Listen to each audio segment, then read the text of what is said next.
இன்னைக்கு நம்ம பார்க்க போகிறது ஆனியன் ஊத்தப்பம்.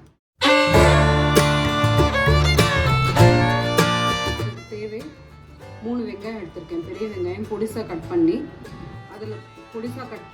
உப்பு, வெங்காயத்துக்கு தேவையான உப்பு போட்டுட்டு நல்லா பிசைஞ்சுக்கணும். இந்த மாதிரி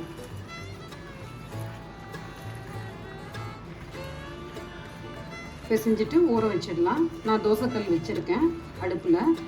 தோசைக்கல் சூடாக இருக்குது. மாவு ஊற்றலாம்.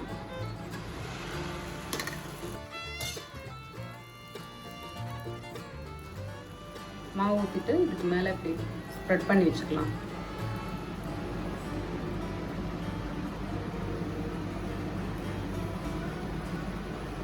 இந்த மாதிரி ஃபுல்லாக நடுவில் வந்து எண்ணெய் ஊற்றிவிங்க. அப்போ தான் நல்லா கிறிஸ்பியாக வரும் ஆனியன். தோசை கரண்டி எடுத்து இந்த மாதிரி கொஞ்சம் நல்லா அமுக்கி விடுங்க.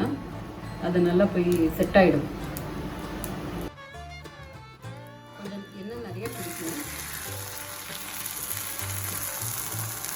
அடுப்பு வந்து ஸ்லோவாக வச்சுக்கோங்க. இப்போது அப்போ தான் நல்லா மொறுமொறுன்னு வரும் தோசை.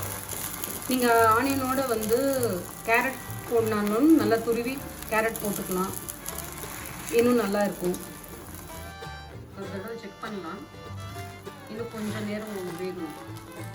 கொஞ்சம் ஸ்லோவாக தான் இது ஆகும் ஆனியன் ஊத்தப்பம். நல்லெண்ணெய் ஊற்றி கூட சாப்பிட்லாம். உடம்புக்கு ரொம்ப நல்லது. நம்ம ஆனியன் ஊத்தப்பம் இப்போ ரெடி ஆகிடுச்சு. வாங்க பார்க்கலாம். பாருங்கள், ரெடியாக இருக்குது. முறுமுறு ஆனியன் ஊத்தப்பம் ரெடி.